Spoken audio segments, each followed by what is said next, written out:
नमस्कार। आज के इस वीडियो में हम आपको बताने वाले हैं संधि के बारे में।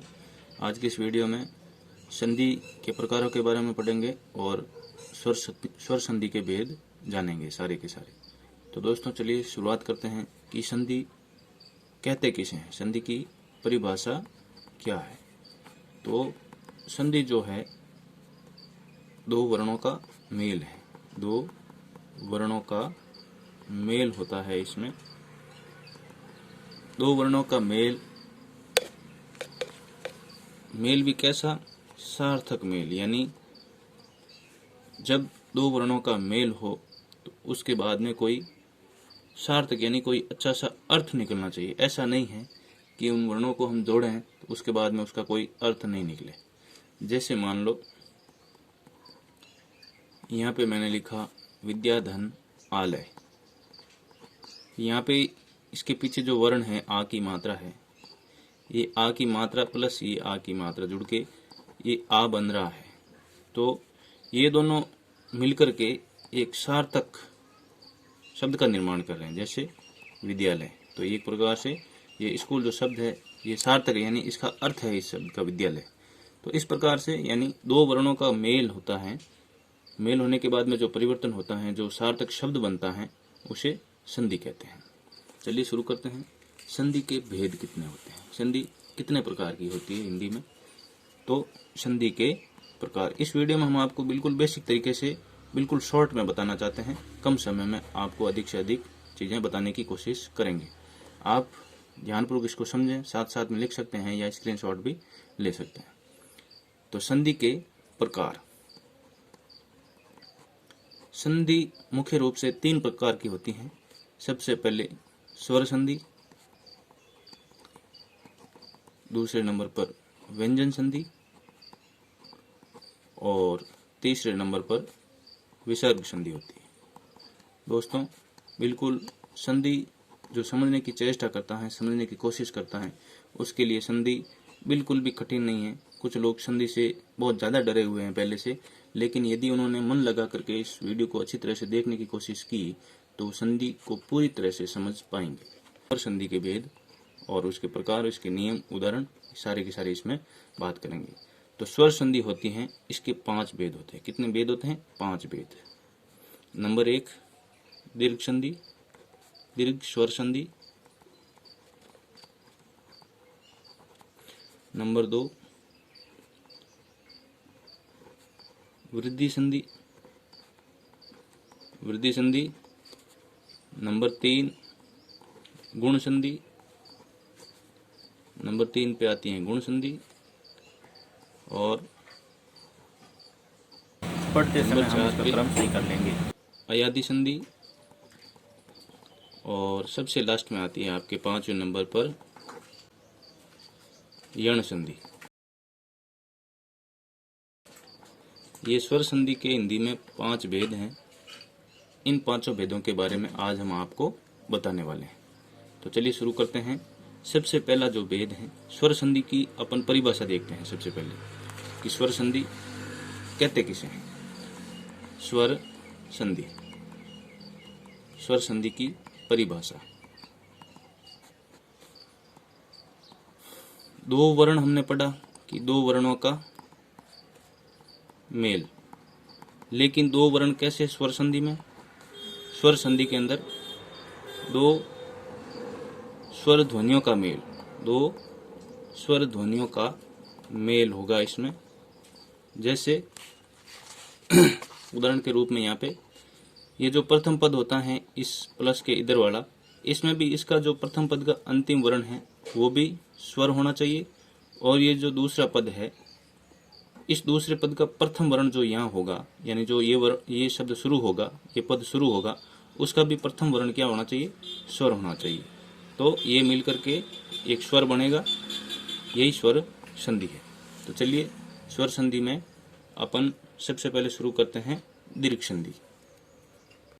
दीर्घ का मतलब दोस्तों क्या होता है?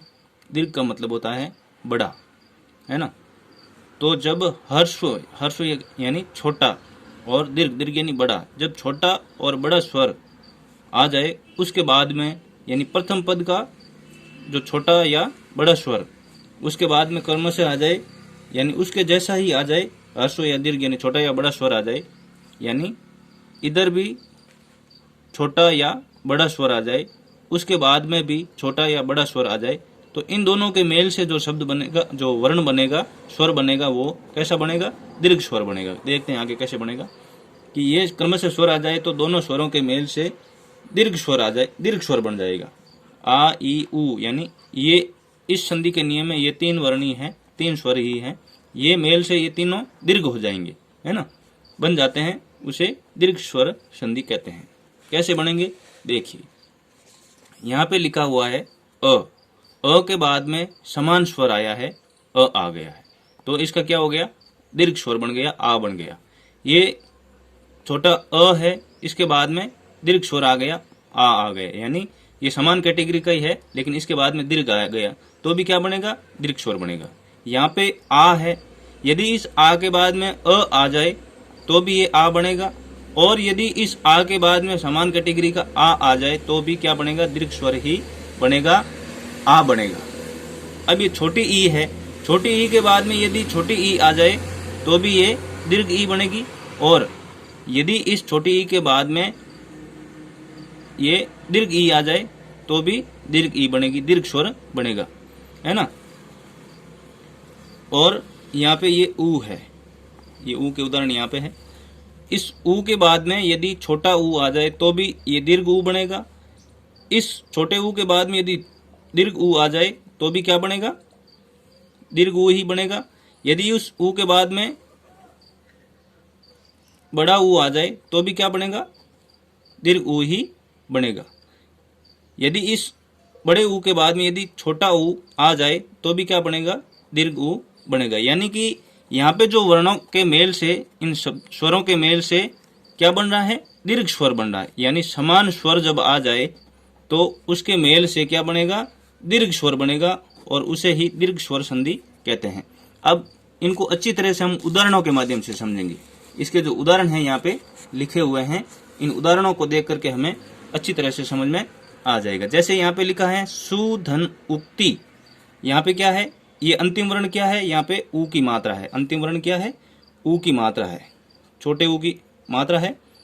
और इस पद में ये जो प्रथम वर्ण क्या है? ये भी ऊ है। क्या है?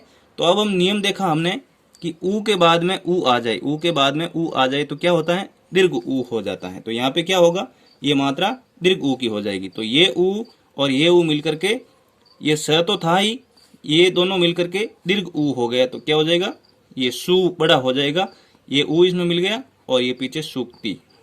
तो ये हमने संधि कर दी। ये संधि विच्छेद है, यानी कि जो संधि किया हुआ शब्द है उसको पूर्व अवस्था में लाना संधि विच्छेद कहलाता है। तो ये संधि की हमने, ये स्वर जो है दीर्घ हो गया, ये स्वर दीर्घ संधि का उदाहरण हो गया।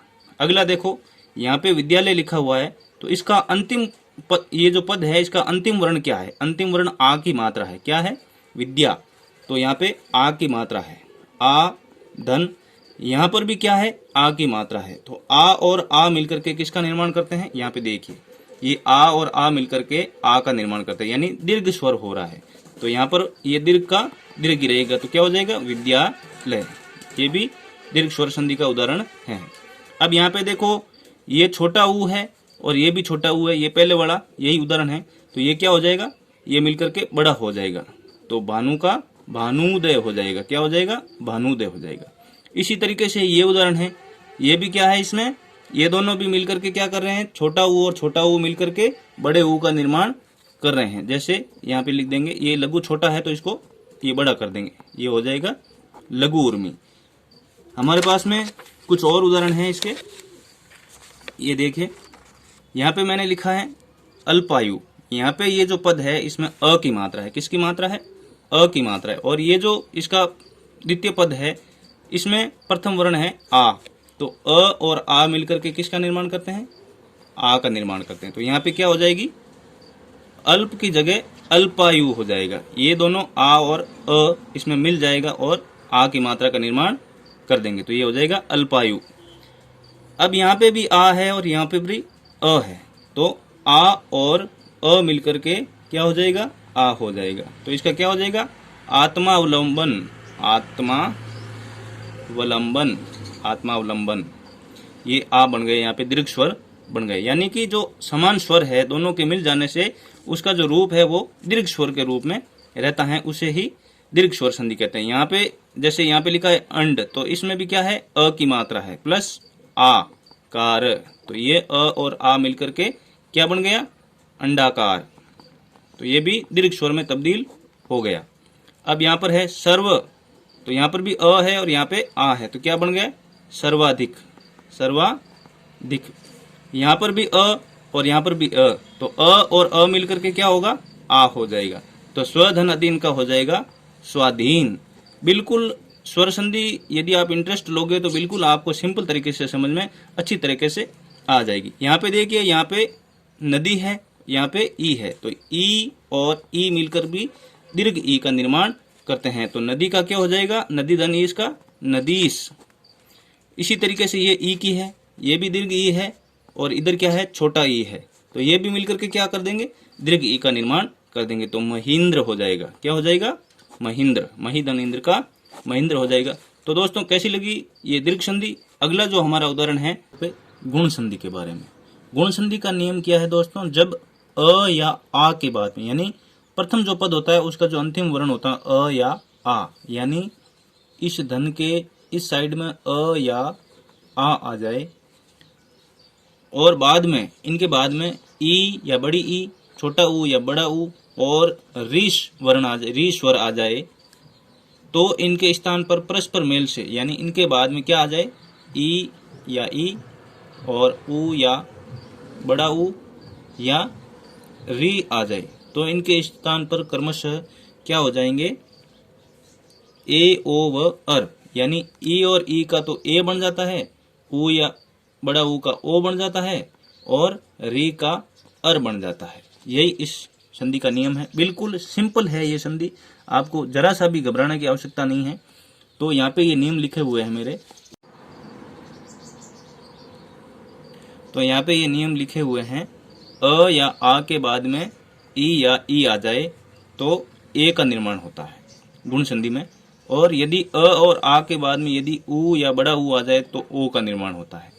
और तीसरे नंबर पे नियम है, अ या आ के बाद में री स्वर आ जाए तो अर का निर्माण होता है। तो ये तो हो गए इसके नियम। अब इस नियमों के अंतर्गत जो भी उदाहरण बनते हैं वो हम आपको बताते हैं, ताकि आपको अच्छी तरह से गुण संधि समझ में आ जाए।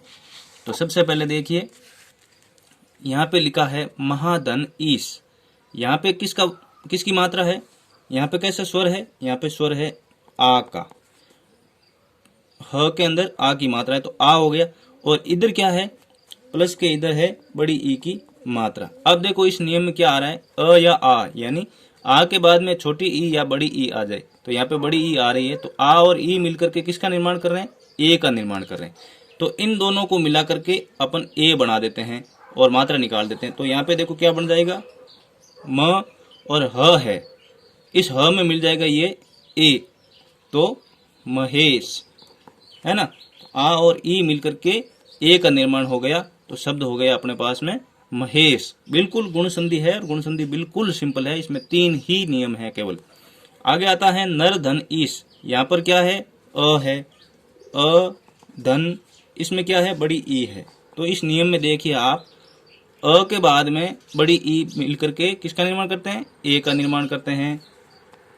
यहाँ पर भी ए का निर्माण कर रहे हैं, तो यहाँ पे क्या हो जाएगा, नर। अब इसमें से निकल गया अ, तो आधा र बच गया, फिर अ और ई मिलकर के किसका निर्माण किया, ए का, तो इसमें ए की मात्रा जुड़ गई और ये स पीछे वाला यहाँ पे लगा दिया, तो नरेश। तो ये भी कैसा लगा आपको, बिल्कुल सिंपल है, अ और ई मिलकर के ए का निर्माण हो गया, ये गुण संधि का नियम है। अब आगे देखिए, नर धन इंद्र, ये भी सेम ही है, इसमें भी अ है और ई है, तो अ और ई मिलकर के ए का निर्माण कर रहे हैं, तो ये भी क्या हो जाएगा, नरेंद्र, नर धन इंद्र का नरेंद्र हो गया। यहाँ पे देखिए ऊ का उदाहरण है, यहाँ पे आपके इसमें अ है, अ धन, यहाँ पे क्या है, छोटा ऊ है, छोटा ऊ है। तो अब इस नियम में देखिए, अ के बाद में छोटा ऊ मिलकर के किसका निर्माण कर रहे हैं, ओ का निर्माण कर रहे हैं। किसका निर्माण कर रहे हैं, ओ का निर्माण कर रहे हैं। तो ज्ञान, ये ज्ञान हो गया, ये ज्ञान में से अ निकल चुका है तो आधा न, और पदेश, पीछे ऊ भी निकल गया, इन दोनों को निकाल करके क्या बना दिया, ओ बना दिया। तो ज्ञान आधा न और यहाँ पे उपदेश, उपदेश। तो ये उ और इसमें से जो अ निकाला था ये उ और अ मिलकर के किसका निर्माण कर रहे हैं, ओ का। तो यहाँ पे लगा देंगे ओ की मात्रा, तो क्या हो जाएगा ज्ञानोपदेश। क्या हो जाएगा ज्ञानोपदेश। इसी तरीके से ये अ है और ये उ है, अ और उ मिलकर के ओ का निर्माण कर रहे हैं। तो ग्राम, ग्राम आधा है ये, तो इसमें ओ की मात्रा मिलाएंगे तो हो जाएगा ग्रामो। ये उ निकल गया था, पीछे बच गया त था न, ग्रामोत्थान। समझ में आ रहा है? यदि अच्छा लग रहा है तो कमेंट करके जरूर बताएं दोस्तों, मेरा भी हौसला बढ़ेगा और आपकी ज्ञान में भी वृद्धि होगी। यदि कोई समस्या आ रही है, समझ में नहीं आ रहा है, तो भी कमेंट बॉक्स में जरूर बताएं। आगे देखिए, जीर्ण धन उद्धार। यहाँ पर भी अ की मात्रा है, यहाँ पर भी छोटे ऊ की मात्रा है। तो अ और छोटा ऊ मिलकर के किसका निर्माण कर रहे हैं, ओ का निर्माण कर रहे हैं। तो क्या हो जाएगा जीर्णोद्धार, जीर्णोद्धार। यहाँ पे आ है और ऊ है, तो देखिए आ और ऊ मिलकर के किसका निर्माण कर रहे हैं, आ, ये आ और ऊ मिलकर के ओ का निर्माण कर रहे हैं। तो इसका भी क्या हो जाएगा आत्मोत्सर्ग, आत्मोत्सर्ग। ये बिल्कुल सिंपल हो गया। अब आगे देखिए, बिल्कुल सिंपल है। यहाँ पे आ की मात्रा है, यहाँ पे री है। तो नियम में हमने पढ़ा था कि आ और आ या री मिलकर के अर का निर्माण करते हैं। किसका निर्माण करते हैं, अर का निर्माण करते हैं। तो यहाँ पे मह, ये अलंत हो गया, और ये आ और री मिलकर के किसका निर्माण कर रहे हैं, अर का निर्माण कर रहे हैं। और पीछे क्या बच गया, सी बच गया, सी बच गया। तो देखो यहाँ पे म है, म में अ मिलाएंगे तो मह हो जाएगा, और पीछे बच गया, ये इसमें मिल गया तो पीछे बच गया र। र कैसा, आधा र। तो यहाँ पे ये सी है, इस सी के ऊपर ये र चला जाएगा। तो क्या हो जाएगा महर्षि। क्या हो जाएगा महर्षि। बिल्कुल समझ में आ रहा है कि नहीं आ रहा है दोस्तों, जरूर बताएं।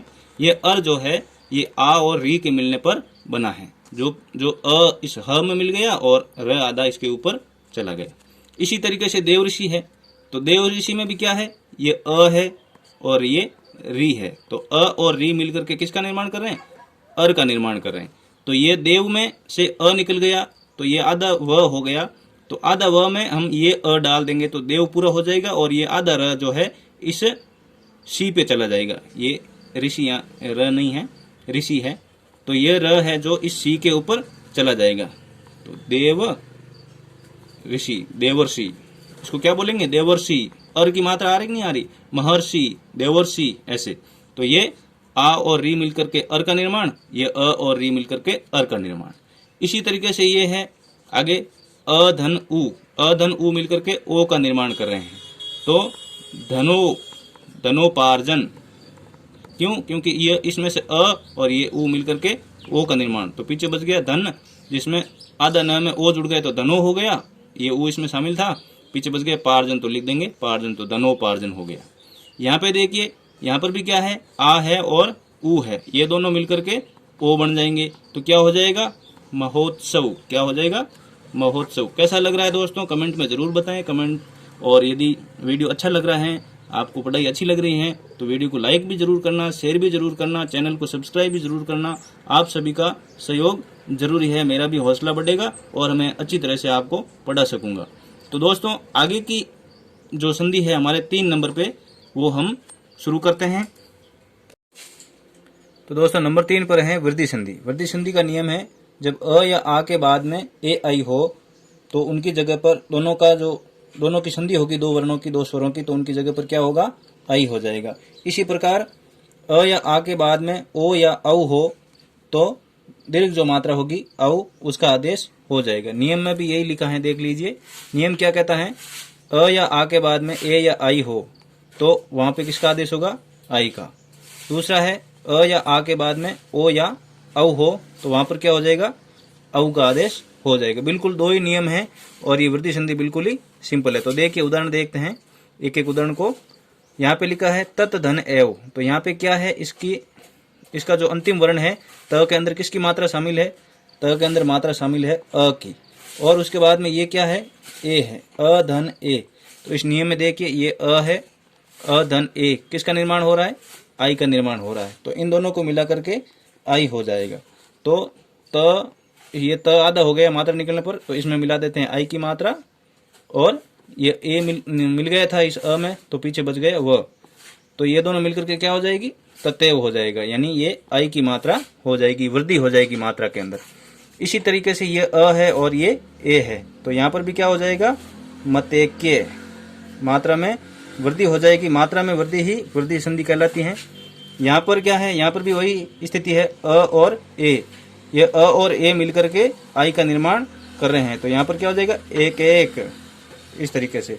यहाँ पर क्या है, आ है, तो आ और यहाँ पे है आई, आ और आई मिलकर के किसका निर्माण कर रहे हैं, ये आ और आई, आई ये मिलकर के वृद्धि वाली जो ये बड़ी मात्रा है वो हो जाएगी, आई की मात्रा यहाँ पर आ जाएगी। तो क्या हो जाएगा, महेश्वरीय, महेश्वरीय। यहाँ पर क्या है, अ है और यहाँ पर ओ है, तो यहाँ पे क्या होगा, अ धन ओ, तो यहाँ पे मात्रा किसकी आ जाएगी, औ की आ जाएगी, तो ये क्या हो जाएगा, जलोग, यानी कि मात्रा में वृद्धि हो गई, तो वृद्धि संधि हो गई ये। इसी तरीके से और उदाहरण है, यहाँ पे आ की मात्रा है, यहाँ पे औ की मात्रा है, तो नियम क्या कहता है, आ और औ मिलकर के औ का निर्माण करते हैं। यहाँ पर भी मात्रा में वृद्धि हो रही है, बिल्कुल सिंपल है, तो क्या हो जाएगा, महोषधि, महोषध, है ना, ये बड़ी मात्रा यहाँ पे हो गई। यहाँ पे महाधन ओजस्वी है, तो ये आ धन ओ, ये मिलकर के भी औ का निर्माण करते हैं, तो यहाँ पर भी क्या हो जाएगा, महोजस्वी, ये महा है, इसका औ हो जाएगा, आ और ओ मिलकर के, तो हो जाएगा महोजस्वी। फिर यहाँ पे अ और औ है, तो अ और औ मिलकर के भी किसका निर्माण करते हैं, औ का निर्माण करते हैं, मात्रा वृद्धि हो जाएगी, तो क्या हो जाएगा, परमौषध, परमो, ये दो मात्रा है, परमोषध। इस तरीके से ये मात्रा में वृद्धि हो गई। आगे की नंबर 4 पे जो संधि है वो हम पढ़ेंगे। तो दोस्तों नंबर 4 पर है अपने स्वर संधि में यण संधि। यण संधि के नियम क्या है, 3 प्रमुख नियम है यण संधि के, कि यदि प्रथम पद का अंतिम वर्ण ई या ई स्वर हो और उसके बाद में द्वितीय पद का प्रथम वर्ण असमान स्वर हो, यानी ई या ई के अलावा कोई भी स्वर आ जाए, तो ई के स्थान पर क्या हो जाएगा, आधा यह हो जाएगा। इसी प्रकार प्रथम पद के उ या उ वर्ण के बाद में, उ या उ स्वर के बाद में इस उ या उ के अलावा कोई असमान स्वर आ जाए, तो इन उ की जगह छोटा व हो जाएगा। इसी तरह री के बाद में असमान स्वर, यानी री के अलावा कोई भी स्वर आ जाए, तो री के स्थान पर आधा र हो जाएगा। तो देखिए कैसे होता है, यहाँ पे कुछ उदाहरण लिखे हुए हैं। यहाँ पे देखिए, यदि धन अपि, तो यहाँ इस यदि में क्या है, यदि में दी की मात्रा, ई की मात्रा है और बाद में अ है, तो अ कैसा स्वर है, ई जैसा नहीं है, यानी कि असमान स्वर है, ई नहीं है, ई के अलावा है तो असमान स्वर है। तो यहाँ पे क्या होगा, ये इस ई को अलग करते हैं अपन, तो पीछे आधा द बच जाता है। अब ई का क्या कह रहा है कि इसके बाद में यदि असमान स्वर हो तो ई का क्या हो जाएगा, आधा यह हो जाएगा, ये आधा यह हो गया, और अपि, पीछे क्या रह गया, अपि। तो अब इनको जोड़ो, देखो ये आधा द और यह मिलकर के यद्यपि, तो क्या हो गया, आधा द और आधा यह मिल गया और उसमें ये अ मिल गया, तो यह पूरा हो गया और आधा द, तो यद्यपि। समझ में आया, इस ई का आधा यह हो गया, ई निकल गया, तो ये आधा द बच गया, इनको अपन वापस संधि करते हैं तो यद्यपि शब्द बन गया। इसी तरीके से यहाँ पे देखिए, देवी में से ये देव अपन लिख देते हैं, ई निकल गया, ई निकल करके यदि पीछे असमान स्वर है तो इस ई का क्या बन जाएगा, आधा ये बन जाएगा, और आगे लिख दो आगमन। तो अब इस शब्द को वापस जोड़ो, वर्ण विचार आपने पढ़ा होगा, नहीं पढ़ा होगा तो इसमें मैं वीडियो अपलोड कर दूंगा। यहाँ पे देखिए, दे व, ये व आधा है, तो दे आधा व, इस य में आ जुड़ जाएगा तो या बन जाएगा, और गमन, देव्यागमन। इस तरीके से ये संधि विच्छेद होता है अपने यण संधि के अंदर, यानी असमान स्वर हो ई के बाद में तो ई का आधा यह बन जाता है, और यहाँ पर ये बना है, ये के अंदर ये आ की मात्रा जुड़ गई, और ये व आधा इसलिए हुआ क्योंकि इसमें से ये ई की मात्रा हमने निकाली थी, ई की जगह ये आधा ये हो गया है, तो इसको वापस जोड़ा तो क्या हो गया, देवयागमन। इसी तरीके से ये समझिए, इसको आराम से समझेंगे तो आपको समझ में आ जाएगा, नहीं तो वीडियो पीछे ले लेकर के आप देख करके समझ सकते हैं। तो यहाँ पे देखिए इस ती में क्या है, त में क्या है, ई की मात्रा है, इस ई को निकाल देंगे तो अ और आधा त बच गया। अब ई को निकाल दिया, ई के बाद में असमान स्वर है तो इस ई का क्या हो जाएगा, आधा यह हो जाएगा, और वापस क्या लिखेंगे, अधिक, अधिक लिखेंगे। तो यहाँ पे ये आधा अ आधा त, इस य में अ मिल जाएगा तो ये पूरा हो जाएगा, और धिक, तो क्या शब्द बन गया, अत्यधिक। समझ में आ रहा है ना, ये त इसमें से ई निकला है, ई निकल करके ये बना, और अधिक था उसको य में अ मिलाया तो ये पूरा हो गया, और पीछे धिक, अत्यधिक। इसी तरीके से आगे देखो, यहाँ पर इस त में ई की मात्रा है और यहाँ पे आ है, असमान स्वर है, तो इस ई का क्या बन जाएगा, प्र, और ई निकाल देंगे तो आधा त, और ई का बन गया य, और वापस ये कैसा, आधा, और आगे लिखेंगे आघात। तो शब्द कैसा बन जाएगा, इसको जोड़ेंगे तो प्र आधा त, इस य में आ मिल जाएगा तो या घात, प्रत्याघात। इस तरीके से ये संधि हो रही है, और वापस इसका संधि विच्छेद करेंगे तो क्या हो जाएगा, इस ये हट जाएगा, प्र है, इसमें ये आधा त है, इसमें वापस ये वाला ई मिल जाएगा तो क्या हो जाएगा, प्रति, और ये इसमें से वापस आ जो है पीछे निकल जाएगा और आघात हो जाएगा, तो प्रतिधन आघात हो जाएगा। तो इसी तरीके से हम संधि विच्छेद का संधि कर सकते हैं, और संधि विच्छेद का वापस संधि कर सकते हैं। आगे देखिए, ऊ की मात्रा है यहाँ पे, तो यहाँ पे क्या है, ऊ है, छोटा ऊ है, इसको बाहर निकालेंगे तो क्या बचेगा हमारे पास में, अधन आधा न, क्योंकि ऊ निकल गया। अब ऊ का क्या नियम है, ऊ का नियम ये है कि ऊ के बाद में असमान स्वर आए तो आधा व बन जाता है। तो देखिए अन हो गया और ये आधा व बन गया। अब आगे क्या है, सेम टू सेम लिख दो, ऐषण। तो इसको जोड़ेंगे तो बन जाएगा अ आधा न, और व में ए जुड़ेगा तो वे बन जाएगा अन्वेषण। इस प्रकार से ये शब्द बन गया। अब इसको वापस संधि विच्छेद करने का बोले तो क्या करेंगे, अ है और आगे व है, समझ लेना यहाँ पे व है तो ये ऊ से बना है, तो इस न में ऊ जुड़ेगा तो क्या बनेगा, अनु बन जाएगा, और व निकलने के बाद में ए बच जाएगा तो क्या हो जाएगा, ऐषण। वापस ये संधि विच्छेद हो गया। इसी तरीके से आप सीखते रहें। आगे देखिए यहाँ पर भी ऊ है, इस ऊ को अपन बाहर निकालेंगे तो ये आधा पीछे क्या बच जाएगा, अन, इस ऊ का ये बन जाएगा और आधा ये बनेगा, फिर है इत, तो क्या बनेगा यहाँ पे आगे देखो, अ आधा न और ऊ की जगह व बनेगा। क्या बनेगा, ये ऊ है, ऊ के बाद में असमान स्वर है तो ऊ की जगह व बनेगा आधा, और आधे व में ई की मात्रा जोड़ेंगे तो छोटी ई यानी कि छोटी वी बन जाएगी। तो शब्द क्या बनेगा, अन्वित। तो यहाँ पर इसका संधि विच्छेद वापस करने का बोले तो क्या करोगे, अ है, न के बाद में आधा व स्वर है, व है तो व क्या है, ऊ से बना है, तो ऊ इस नू में मिलाएंगे तो वापस अनु बन जाएगा, और इसमें से व निकल जाएगा तो ये छोटी ई बचेगी, और ये इत, अन्वित, अनुधन इत, वापस ये इस मूल रूप में आ जाएगा। इसी प्रकार से री की जो री का उदाहरण है तो इसमें देखिए ये पित्र है, पितृ है, पित्र नहीं है, पितृ है, इसमें री की मात्रा है, क्या है, री की मात्रा। इसमें से री की मात्रा निकालेंगे, जैसे मान लो यहाँ पे इसमें से री की मात्रा निकालेंगे तो आधा र बच जाएगा। अब क्या आदेश है, आदेश ये है कि यहाँ पे री प्लस असमान स्वर, री के बाद में क्या है, असमान स्वर, तो यहाँ पे री के बाद में असमान स्वर आदे आ है, तो यहाँ पर री के बाद में असमान स्वर आए तो री का र हो जाता है, आधा र हो जाता है। यहाँ पे इसके बाद में क्या आएगा, आधा र आएगा, और ये आदेश आगे आ जाएगा। तो अब इसको जोड़ो तो क्या हो जाएगा, पी, अब आधा त है, इसमें र जोड़ेंगे आधा तो पित्रा ऐसे हो जाएगा, पित्र, और ये आ जुड़ जाएगा ता में तो पित्रा देश, रा में जुड़ जाएगा तो क्या हो जाएगा, पित्रादेश। तो इस प्रकार से ये हमारी यण संधि है। दोस्तों समझ में आ रहा हो तो वीडियो को लाइक जरूर करें और कमेंट करके बताएं कि किस प्रकार से हम और इसको आसान बना सकते हैं जिससे आपको अच्छी तरह से समझ में आए। दोस्तों यदि चैनल को सब्सक्राइब नहीं किया है तो सब्सक्राइब जरूर करें ताकि आगे आने वाले बेसिक वीडियोज आपको प्राप्त हो सके और आपकी जो स्टडी है वो आप अच्छी तरह से कर सकें। अब आखिर और लास्ट इसका एक प्रकार बचा है अयादी संधि, उसके बारे में हम जान लेते हैं। तो चलिए शुरू करते हैं। अंतिम स्वर संधि अयदि संधि, 5वां भाग है इसका। इसके 4 नियम हैं, यानी ए और आई, ओ और औ। इन स्वरों के बाद में, यानी ए के बाद में इसके अलावा कोई भी असमान स्वर आएगा तो ए के स्थान पर अ और आधा य यानी कि अय हो जाएगा। और यदि अय के बाद में असमान स्वर आएगा तो आई के स्थान पर आय हो जाएगा। क्या हो जाएगा? आय हो जाएगा। और यदि ओ के बाद में असमान स्वर आता है तो उसकी जगह ओ की जगह अव हो जाएगा।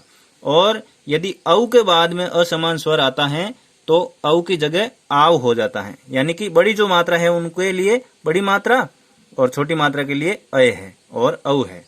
तो अब देखिए, इनको थोड़ा सा उदाहरणों के माध्यम से समझते हैं ताकि आपका कंसेप्ट क्लियर हो जाए।